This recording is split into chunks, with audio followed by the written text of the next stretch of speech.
This is how we fight, not with weapons and violence, but with values and words, and most of all, truth. The fear of the Lord is the beginning of knowledge, but fools despise wisdom and instruction. Listen.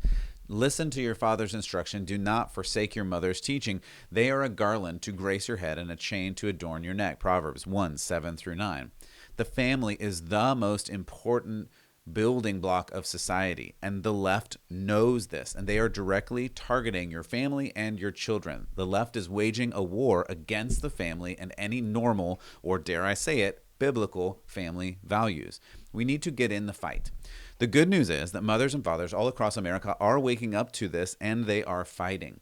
We will look today at the way some schools, teacher associations, and other things are dogmatically educating in this sexual revolution and targeting even your smallest children, and how some parents are pushing back. Where will you stand?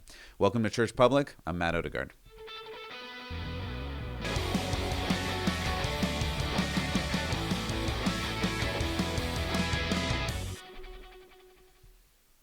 Well, welcome back to Church Public. Thank you so much for joining me, Matt Odegaard, here today. I am on a quest. I am really wanting for you to understand first, who is Jesus and what does he mean to you, and how do you live in relationship with him, Jesus, the Son of God, the Savior of the world. And secondly, how do you live in this world? Because this world more and more just seems to be getting crazy town.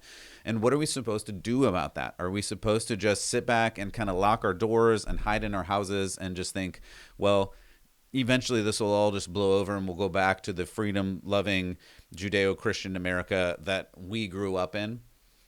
I'm just here to tell you that's not the way it's going. It's not the way it's going to go. If we just sit around and do nothing, the culture is going to take things as far as they possibly can. And this is what I'm seeing over and over again. And I'm putting in a lot of work to do research and figure out what is really going on. I tend to be on the front line of this, just figuring all these things out. And some people say, well, that's not happening. It's not happening here. It's not happening in my community. It's not happening near me. It's not happening in my kids' schools. Let me tell you, if it's not already, it will be very, very soon. I just had a meeting with a pastor a few days ago who has been a pastor for 20-something years, who thought, well, I raised my kid right, I'll send my kid to school, and that kid went to school and came back totally changed and in not a good way. And I won't get into the specifics of it, but I just want to tell you, and that is in one of the most conservative areas, I think, in the entire country.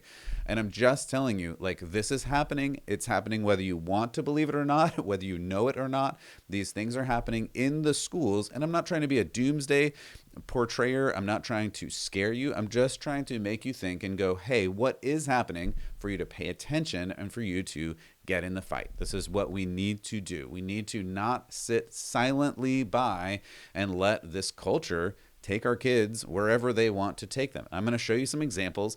This episode is going to be a little bit, I don't know what to say, edgy. It's going to have some things in it that are going on in schools that teachers are saying they want to do, and they're in schools across the country. And we're going to look a little bit about some UK stuff too. But this is happening. This is the way they want to do it, and this is the way they want your kids to turn out.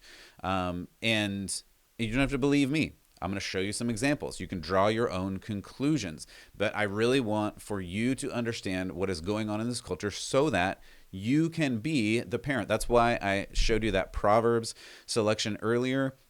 When we get things in the right priority as followers of God, as followers of Jesus, when we, in Proverbs 1:7, when we fear the Lord first, that's the place to start. We need to understand that we're not personally the center of the universe. I'm not the center of the universe. You're not the center of the universe. Our families and our kids are not even the center of the universe. God is the center of the universe, and we need to treat him as such and respect him as such.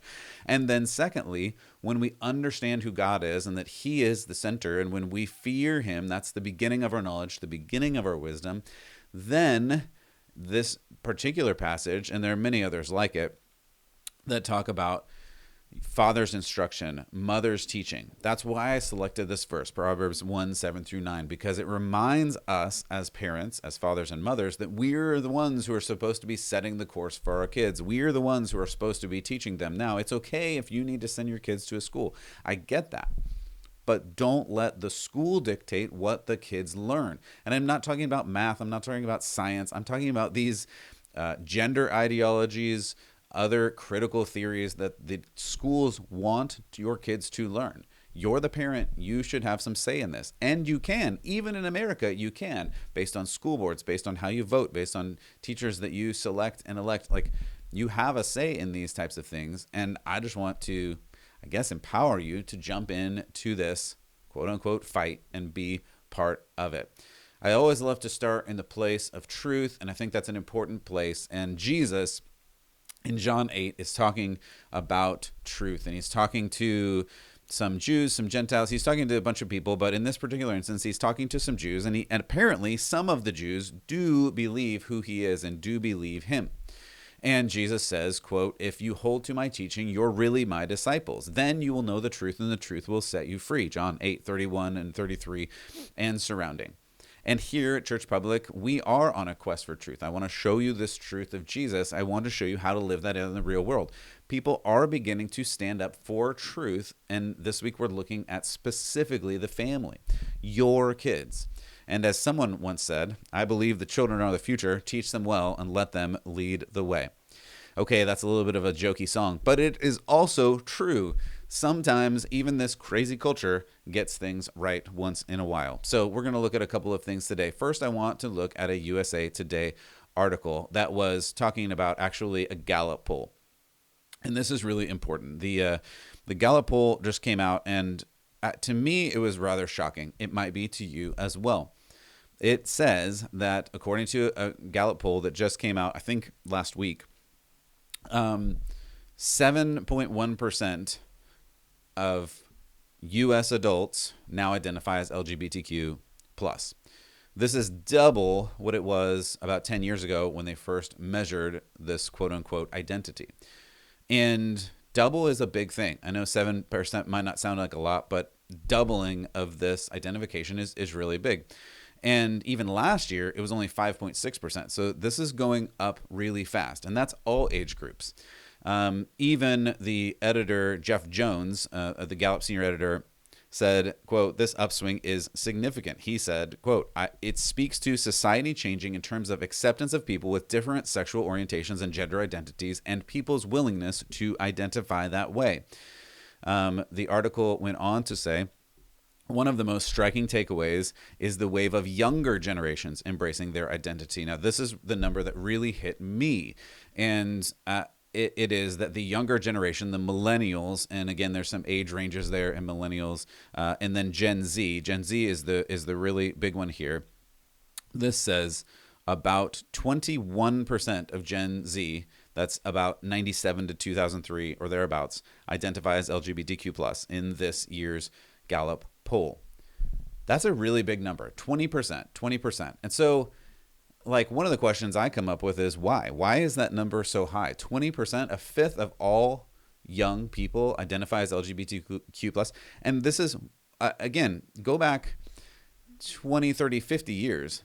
That is a huge number in terms of our generation. And this article goes on to say it's because now people are just free to say these things, and before they weren't free to say these things. Is that really the conclusion? Is the conclusion really that there were always this many people or more? People just didn't feel comfortable saying it. I'm not so sure. I'm not so sure that really is the takeaway here. I'm not so sure that the takeaway is that people just always have been this way. They just didn't feel comfortable saying it. I think there's more going on here, and I'm going to link it directly back to a lot of these school programs, because if a school, I mean, everybody knows, I don't know how to say this in a productive way. Everybody knows kids they need to be told what to believe. This is just how kids are. If you know this, you know your kid doesn't really know anything, and you have to help them understand the world around them. Again, that's why I look back to Proverbs and a bunch of other verses. Our role as parents, our goal as parents should be to teach kids what this world is like and how they're supposed to live in it. If we abdicate that responsibility and just say to the school or to the culture, or worse, to the internet, okay, you just teach the kid whatever you want to teach the kid, or, some of these social media sites, I'll harp on TikTok again. If you just put your kid on TikTok or Instagram or whatever and say, you internet, you social media, teach your kid about the world, especially about gender things, is it surprising at all that all of these students are coming out and going, I'm confused, or I'm going to select this alternate lifestyle because that's what everybody else on these social media sites or in school or whatever are choosing. Of course not. That's absolutely clear to me. That's a lot of what is happening. And Europe and England and Britain have always been ahead of the curve on socialist ideology, on progressive ideology. They just haven't been ahead of America. That's just the case. And so we can look to them a little bit and say, well, there's a lot going on there. So, for instance, in the UK right now, you have this gender-free model that Breitbart. This is a Breitbart article, and this is according to the National Education Union in Britain, according to Breitbart. This is in order to foster a gender-free education. The chief executive of Educate and Celebrate charity, Dr. Ellie Barnes, I believe I'm saying that right, but I'm not sure, told educators in a lecture entitled, quote, "Getting the Language Right for 2022," end quote, that pupils should use gender-neutral terms such as teacher when in the classroom instead of things like Mr. or Mrs., right? So it's not Mrs. Brown or Mr. Smith. Now it's just, hey, teacher, teach me something, which is, it sounds like, oh, well, that's no big deal, right? Just call your teacher teacher. But it is a big deal because what they're doing to the kids, to teach the kids about specifically gender, and they say it out loud. We want to teach the kids about gender, and so what we're going to say is, don't say gender, pronouns or honorifics like Mr., Mrs., etc. This was a 90-minute webinar, and the Telegraph apparently obtained a copy of this. Those are just details, but they also said, you're not supposed to use boys, girls, son, mother. You're supposed to use students, pupils, child, parent. Again, non-gender pronouns or terms to describe people. And again, this is very intentional. This was educated by the National Education Union. There was a code of conduct that was introduced by Dr. Barnes that should have been introduced at the start of the term and said, those who disagree with this agenda should be barred from the school. So do you see where this goes? And again, this is UK, but we're going to talk about America in a moment.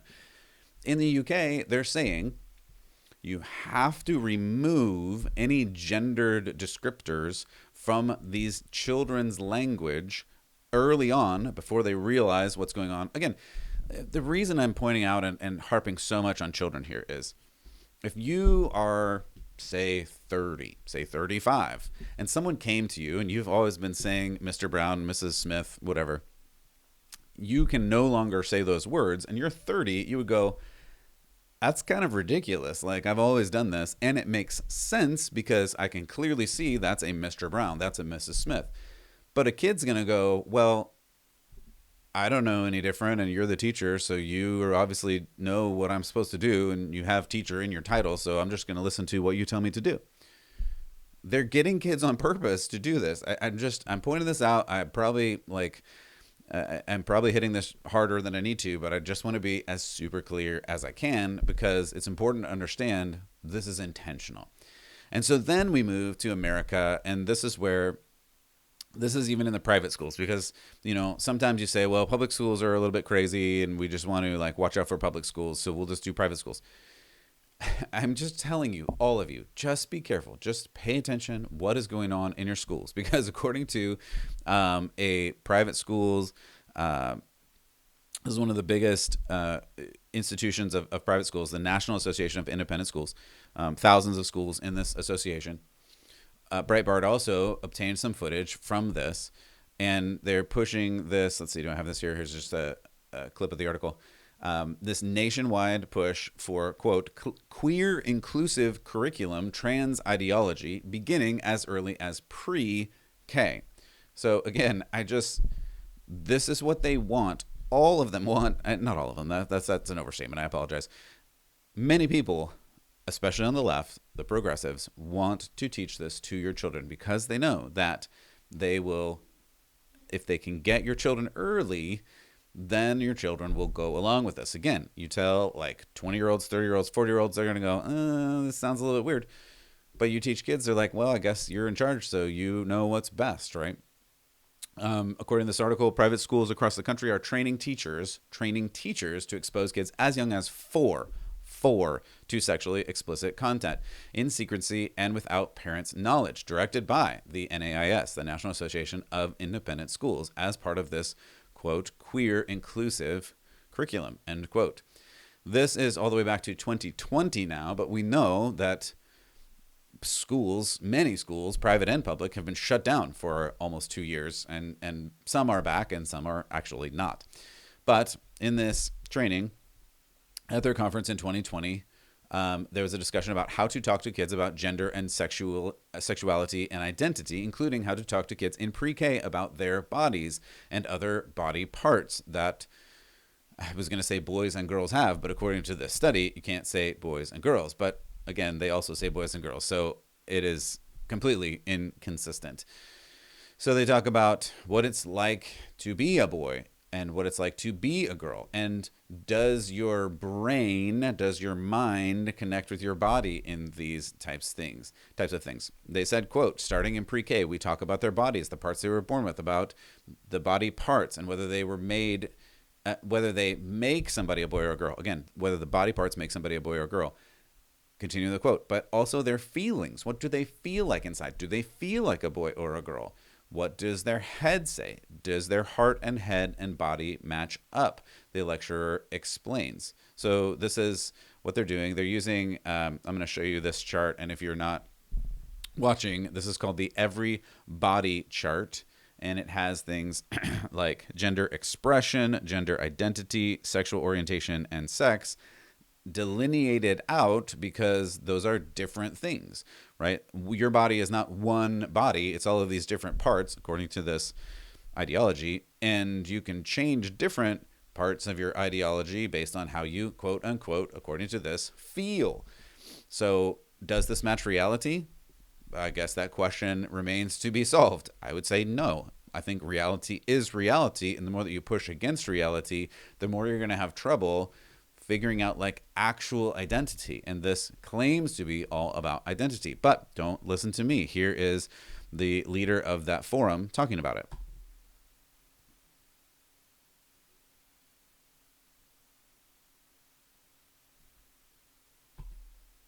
Starting in 5th grade, we start using the words for that sex is what you were born with. It's external and internal genitalia. It's hormones and chromosomes. That's something that you can only change with a whole lot of effort. Gender identity is how you feel inside. It's what you feel like in your heart and in your head, just like the language that we used when they were younger. But it's something personal. It's something that's unique to you. It's something that you get to decide. Gender expression is what you share with the world, how you dress, how you act, what you're interested in, what you put out there. And that, again, is your choice. It's something that you can change from day to day. It's completely up to you. Sexual orientation is who you are emotionally and physically attracted to. And so that's how we talk about it with the kids and introduce them to it. 5th grade is our big year. It's not that all of them aren't, but we do the reproductive system and puberty. We talk about gender identity specifically with the gender unicorn this time, talking about things as a continuum. For gender identity and expression, sex assigned at birth, who you're physically attracted to and who you're emotionally attracted to. So all those aspects of gender identity and sexuality. And we do read a book. The kids are like, you're reading us a storybook? We're in 5th grade. But it does a lovely job of talking about gender identity and opens up a wonderful conversation. There's so much there. So again, they're starting at pre-K. She says 5th grade is the big year. But I think it's important to note that things like she said, and you can change it every day. Because why wouldn't you be able to change your gender every day? And what possible harm could that cause? This is where you get into just some really weird stuff. And she points out the gender unicorn. I don't know if you have seen or looked at the gender unicorn before. I'll put it up on the screen for a moment here, but you can Google it. It is all over the place. It is originally put out by the TSER, but you can find it on many, many websites. It has been used in many schools at this point. I've reported on it before as well. Basically, what it does is it splits off all of your different things like your gender identity, gender expression, sex assigned at birth, physically attracted to and emotionally attracted to. And it splits all of those things up into different categories, again, as she mentioned, that you can change all of the time. And then they have animated children's books that she says are really cute, and they help kids understand all of this crazy ideology that is specifically designed to bring your children into this ideology and accept it and try to make up their own thing, which is why it's the plus is on the end of this alphabet soup, because it is never ending. Once you start this train, you can continue to go down this road literally forever. I don't see any limiting principle that says you can't invent a new gender ideology, even when this particular leader says that you can change it every day. So why wouldn't you invent something new? It absolutely follows this train of thought to its logical conclusion, which in ultimate is no conclusion, because you can just keep reinventing all the time, and it has no basis in reality. That's the thing that we have to talk about, and we have to figure out, like, is this good for children to tell them that there is no reality that their identity is based on? Just think psychologically for 5 seconds. And I'm not a psychologist, but if you just think about this from a common sense term, if you're told that your identity is based on however you feel, and you feel different every day, and you're allowed to change it, in fact, you're encouraged to change your feelings and your identity every single day, where does your meaning in life come from? Just think about that. Where is your foundation? If you walk out the door and think, I'm going to be a girl today, I'm going to be a boy today, I'm going to be not anything today, and these are the things that they're telling you to do, they're telling your kids to do, you just choose based on the day how you feel. In those quiet moments when they're not told what to do and they have to figure out for themselves who they are, how are they going to figure that out? Where is this idea going to come from? Where is their identity going to come from? This is a really big problem ideologically. It's a really big problem from an identity perspective. That's why I'm going to consistently come back to the Bible and come back to, I don't determine my identity. My identity is based on Christ. My identity is based on something outside of me, and I'm trying to conform to the identity that Christ has laid out for me, not the identity that I feel based on how I feel in the morning, or if I ate bad beef, or if I had a sleepless night, or if I'm stressed one day or happy one day. If that's the basis of my identity, I'm literally going to have multiple personality disorder. Like, I don't see how there's another end that this leads, because every day I'm going to be a literal different person. And unfortunately, this isn't even a joke. This is what you're seeing. If you go and watch some of this TikToks, and I'm not encouraging you to do that, please don't do that. But multiple personality disorder is the latest thing that is sweeping all of these social media places. I think specifically because of this. I think it's clear that's the direction we're going.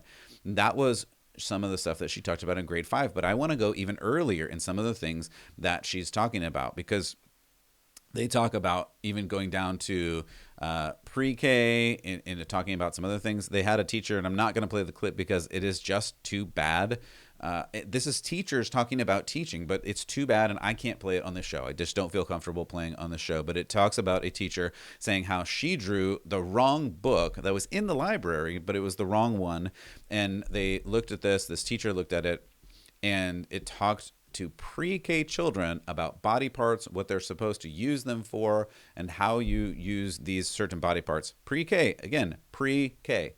This teacher says, quote, "It was my first year, so I said, like, okay, we're just super progressive. So I went in there, guns blazing, and I just went for it. And I end up talking about the various body parts with the pre-Kers. And it was just one of those moments. Everybody's looking in horror, and I'm like, oh no, I made a really big mistake. And I share that with you because it's not perfect, right? It's just a practice. So be kind to yourself when you're delivering this kind of stuff." End quote. This teacher told her educators in this conference. So first of all, if you're a teacher and you pull out a book and go, hey, this is not appropriate for pre-K or K or 5th or 6th grade, what in the world are you thinking? Like, well, I'm just going to go ahead and teach this anyway. It's just really progressive, but hey, it's good for kids because they told me it's good for kids, or something like that. If that's your mindset, like, I don't know what to tell you. That is so off the cliff. And I'm not saying all teachers are like this. Please hear me correctly. But apparently some teachers are doing this. So, like, let's check in and let's make sure like this is not happening in our schools. It's just crazy if this is the kind of thing that we get to. Then we get to 7, 8-year-old children, grade 2. The educator leading this lecture says, in talking about gender identity, in terms of your head and your heart and your body parts match up, what happens if you don't? So I have a quick clip of 2nd grade teaching. Grade, we move on explicitly to gender identity and talk about it again in terms of your head and your heart and your body parts matching up. And does that work for you? What happens if it doesn't? What are the other parts of you that have to do with your gender identity, and what are the parts of you that don't? And the kids draw wonderful self-portraits again, but dealing with all aspects of their identity, including specifically their gender identity. So I mean that's the thing right here. The thing that really bothers me is that we're talking to kids in pre-K, 2nd grade, even 5th grade. If your school is teaching anything besides basic biology, this is your physical biology, your physiology, and this is how it works. If you're talking about not only what it is designed for in terms of reproduction, but how you think about your gender and whether your gender matches up with your mind or whatever, if your school is teaching more than this, that's not in the realm of what your teachers should be teaching. It's just not. This goes all the way back to progressive sex education, and even in the 80s and 90s, but we are so far beyond that now. And again, for people that are my age, older, younger, if you thought, well, sex education was gross and weird when I was a student, it's probably the same. It's not the same. It's not even close to the same. It is so far beyond now. This is why I just need to talk about this. We need to know this. I don't want to talk about this. I would much rather just read a Bible passage and talk about the Bible passage, but I am not hearing very many people talk about these things. And so someone has to say, like, ring some alarm bells and say, like, my kids are so important to me that I would sacrifice everything I have for them. That's not an overstatement. I feel like parents should feel the same way about their kids. They probably do. And that's why you're seeing some of this. And we're going to get to what some of the parents are doing in a moment. But we need to go down this just a little bit more because this is the pushback. And they're talking about these things. This was a quote. I want to talk about some ways you can start learning about sexuality in motion in preschool. And we have to do is think about this topic the way we think about all other topics. We don't start in the 4th or 5th grade with a complex subject.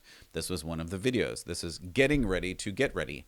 Quote, how to implement a PK through 5 sexuality curriculum. The lecturer goes on to say, here are, and this is the part where, again, parents, we got to get into this. The lecturer goes on to list potential parental concerns around teaching sexuality to children, which are dubbed, this is hilarious to me, quote, Puritan speak. Puritan speak. I think this is really funny that it's called Puritan speak. I thought I had the clip of it, but I don't. That's okay. I'll just read it for you. So this is Puritan speak. According to the teachers, when you, the parent, say, hey, I don't want my kid being taught these kinds of things anywhere. And I'm not saying, like, don't teach your kids about sex or don't teach your kids about the realities of life. I'm just saying teachers shouldn't be teaching the kind of things that we've heard in these videos to children anywhere. I'm going to get back to this Puritan speak in a moment. But before I get there, I just want to paint another picture if you're not convinced yet. In any other context, if let's change the teacher to a man.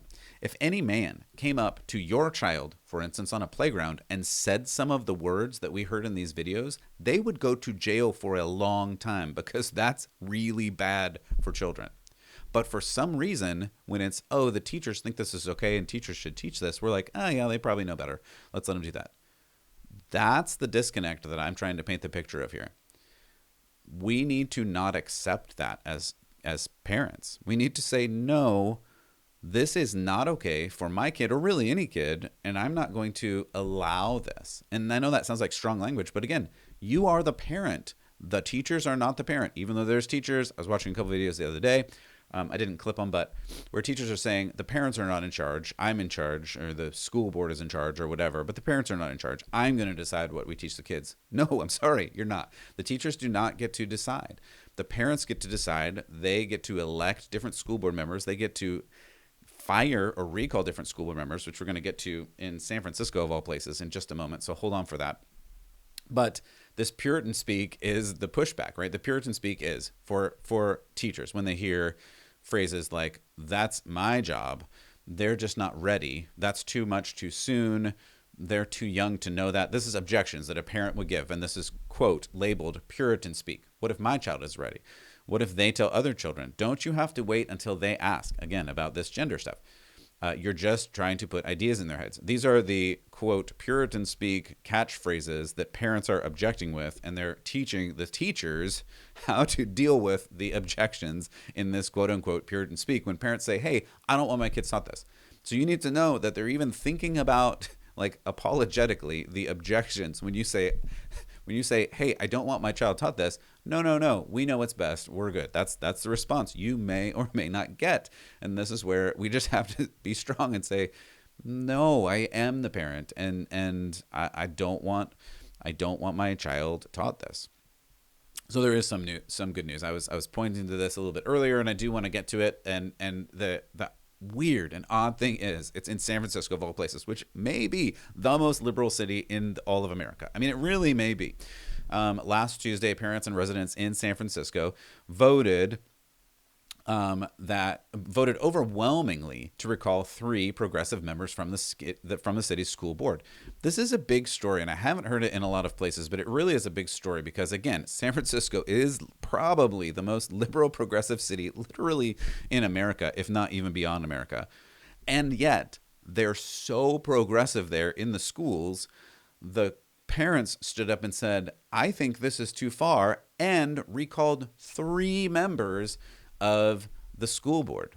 That's a huge story, and it should empower you with boldness to say, well, if they can do it in the most liberal city in America, I can stand up to my school board here, wherever I am, regardless of what city you're in. You should find out what your kids are learning. And that's been one of the big benefits, pluses to this weird Zoom education that we've had for the past couple of years. Parents have been starting to see, like, hey, is this what you're teaching my kids? Like, I don't want this. You should keep going down that road. Even if your kids are going back to real school, like, keep going down that road. Find out what they're learning. Ask them. This is a great opportunity for you, the parent, to have a conversation with your child. Hey, what are you learning? You can even be specific, though awkward. Hey, what are you learning about gender and sexuality in your class? You got to figure that out, where you're going to insert that. It may not be dinner table talk. I can tell you in my house, we have some really weird and awkward dinner table talks, but we have to talk about these things because if we don't, this is the direction the schools are going. So I like this San Francisco story.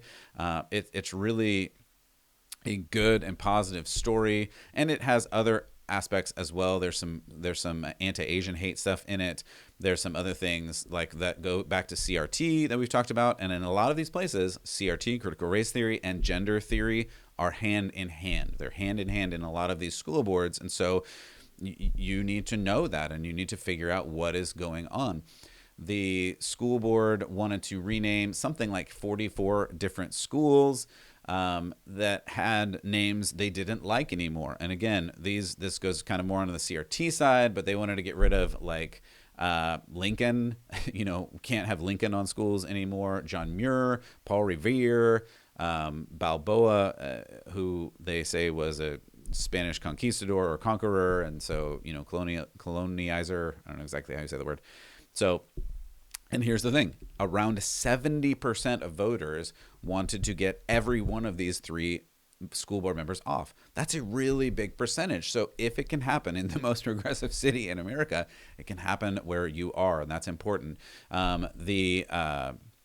Let's see, one of the parents told the New York Times, quote, "The people rising up in revolt in San Francisco and saying it's unacceptable to abandon your responsibility to educate your children," end quote. That's just a really good statement that this is our responsibility. That's why I started with the verse, like, parents are supposed to educate their children. And if you need to, in loco parentis, in place of a parent, give a teacher the ability to teach your kids, that's fine, but you need to not give full responsibility and let them do whatever they want to do. This is how we fight. Pay attention to what your school is teaching, or better yet, teach your own kids. I know that's hard. I know it's a sacrifice. Believe me, I'm living it. and you have to learn the new language they're disguising this ideology within. We haven't talked a lot about CRT on this one, and I'm not going to talk a lot about it, but I did come across this one article. This was in the Washington Post, and this is some group of around 300,000 suburban moms who are coming together to support critical race theory and to counter conservatives. The headline is Blue Suburban Moms Are Mobilizing to Counter Conservatives in Fights Over Masks, Book Bans, and Diversity Education. And here is the reason that I bring this up. In this article, it talks about this Zoom thing where dozens of moms were talking about this, and there are hundreds of thousands of them in the group. And it says, show up at meetings with fact-based speeches ready, create text groups for real-time strategizing, and essentially, that this needs to be a battle. And here it is. It's, quote, avoid using divisive language of the opponent, that is conservatives and Christians, such as CRT, critical race theory, and instead replace it with alternatives like culturally responsive instruction, end quote. The only reason I bring this up is the language is going to change, and they're intentionally changing language, and they're intentionally being confusing language. Even CRT, critical race theory, I've had so many arguments with people. CRT doesn't exist. It's not a thing. It's not taught in schools. It is. They just have a lot of great euphemisms for saying it's other things and teaching it in schools.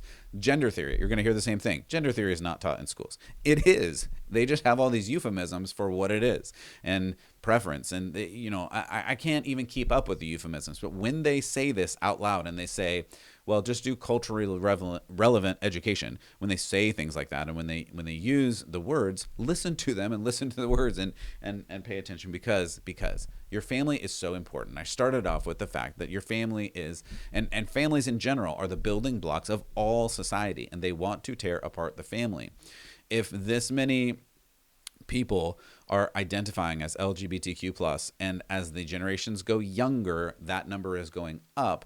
There was another statistic that I didn't even include in here from the Gallup poll that 55+% of the younger generation are not getting married and not having children. Do you see that as a problem? Is it a problem if your kids are not ever going to have kids? That's a huge problem for society at large. I mean, going beyond just like biblical truth and reality, if we don't have children, there will be no society. That's, again, just one of these common sense things that people just apparently would rather have the feels for instead of the reality of. Like, we have to have societies that propagate societies. Otherwise, we have no society. That's just a reality of it. And again, you don't have to believe me. Look at China right now, who is experiencing an insane population crisis. Japan, there are countries around the world that are experiencing population crises for various reasons because they did not pour into the building block of the family. So as believers in Jesus, it's so important to pour into the building block of the family. Couple of verses for you as we leave. Proverbs 12:7. The wicked are overthrown and are no more. The house of the righteous stands firm. I like this verse because it talks about the house of the righteous. You are in charge of leading your house and leading your house towards God. Joshua, as you know, is one of my favorite people and one of my favorite examples. As for me and my house will serve the Lord. This house language of leading your house and leading your family towards God is really, really important. I'll give you just another. Psalm 103, from everlasting to everlasting, the Lord's love is with those who fear him and has righteousness with their children's children and those who keep his covenant and remember who obey his precepts or principles. This is the thing. As parents, we are commanded, we are instructed to tell our kids about God, to tell our kids about morality, to tell our kids about right living. And if we don't do that and let someone else in this culture tell them their idea of what morality is, what ideology is, you're going to get crazy things like a gender unicorn.